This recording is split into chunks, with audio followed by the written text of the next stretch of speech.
Hi guys, welcome back to my channel. Hope you're doing well and staying safe.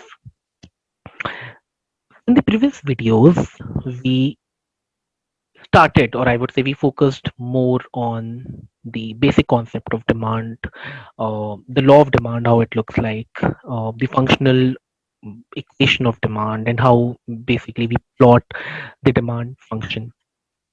So I'll be putting all the links in the description in case if you would like to base or create a strong base of demand, you can definitely refer to those videos. In this video, we are going to take a step further. We are going to talk about the various type of movements or shifts that happen across the demand curve, and along with that, we are also going to touch base upon two very important concepts, which is basically the substitute goods and the complementary goods concept. So without any further delay, let's get into that video. And I'll just quickly give you a very brief of the law of demand, which is nothing but basically when your price increases when your price increases, the quantity demanded decreases, or when your price decreases, the quantity demanded increases. So basically, there's an inverse relationship between price and quantity. Now, we have already seen how the demand curve looks like. It's a negative sloping curve wherein your price is plotted on the y-axis, your quantity is plotted on the x-axis, and this is how the curve would look like. Now, there can be several operations that can be performed on this curve. So, the very first operation that we're going to talk about is basically the movement on this demand curve. Now, we have to be very clear. There are two things that can happen. One is basically the movements that can happen on this demand curve. The second is the shift. If this curve shifts to, let's say, any particular direction. So these are the two things. But the first thing, let's focus on the first one, which is basically the movement. Now we have to keep in our mind that movement can only happen when there's a change in these two factors.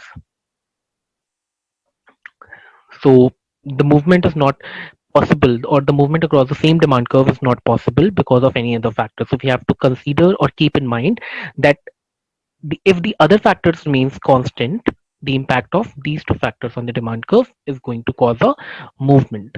For example, if we just consider the first case, let's say the price is P naught, the quantity demanded is Q naught. Now what will happen? I am saying the price increases to P1. With increase in price, what will happen? My quantity demanded will decrease. So I've moved from this point of my demand curve to this point. So this is basically the upward movement of the demand curve. Similarly, if my price falls to, let's say, P2, my quantity increases to Q2. So this is nothing but my downward movement of my demand point, or downward movement in my demand curve. So this is basically the movement across the same demand curve. I hope this is clear. Let's move on to the next slide. This is basically the shift. And as we know, the movement is caused by the change in price, but the shift is caused because of the change in the external factors. Now, what all can be those external factors? It could be anything. So let's consider a couple of them. And we are going to talk about the rightward shift. So this is my initial demand curve. And on this demand curve, let's say at this particular price, this is my quantity demanded. Now, what will happen? I'm saying there's a consumer in the market who got a hike in his income. Now, what will happen if the consumer still buy this quantity at this price? His preference will increase, or he will start buying more of these quantity or more of these goods at the same price. Now, at this particular price, he'll buy more quantity like this. So this is nothing but basically a new demand curve. So this is called as the shift. Now it can be caused, or the rightward shift can be caused because of the different factors.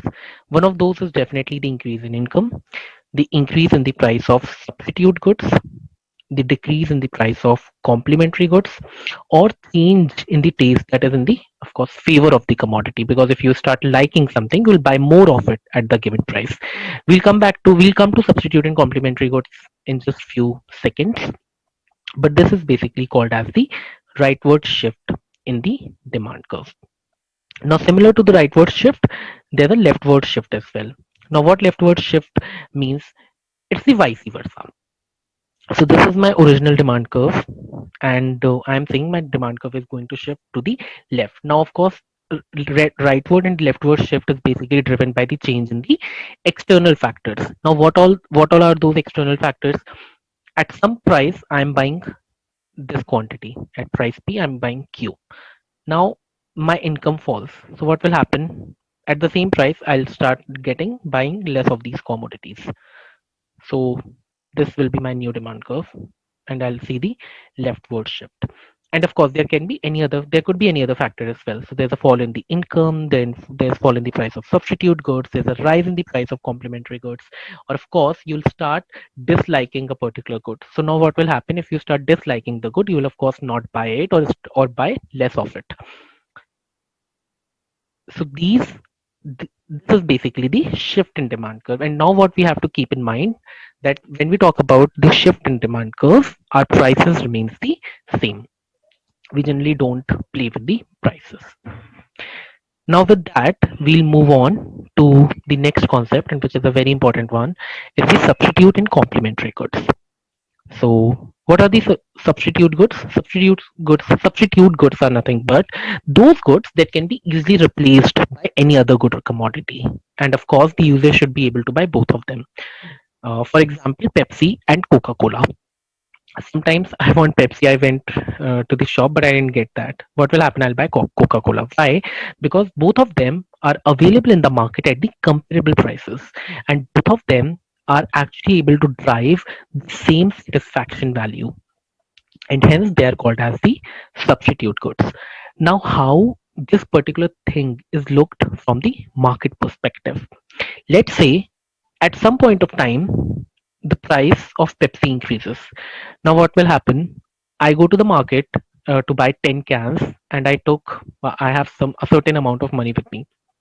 If the price of this Pepsi increases, of course, what will happen? I will definitely buy less of it. Or what I might do, I might buy Coca Cola. So, what will happen to Coca Cola? Its demand increased, right?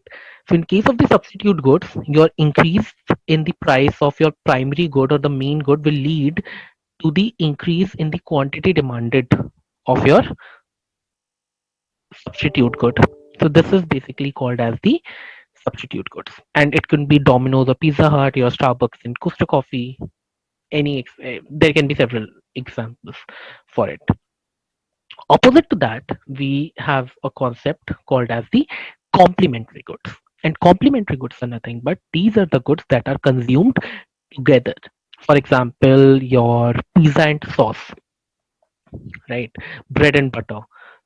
This DVD box and this DVD disc, basically. Now, what will happen if your price of DVD increases? What will happen? The quantity demanded of this box will decrease, and subsequently the quantity demanded of the CD would also decrease, because if people are not buying this, why would they buy this one, right? So basically, increase in the price of the good leads to the fall in the demand of its own good and its complementary. So just ignore this substitute, it should be complementary. All right. So with this, I'll close this video. Thank you so much for watching it. Please do like, share, and subscribe to my channel, and share these videos with all the aspirants, all your friends who are preparing economics. And I'll be posting all the links for my previous videos in the description below, so you can refer to that. Stay tuned. I'll be coming with a new video very soon. Thank you so much for watching.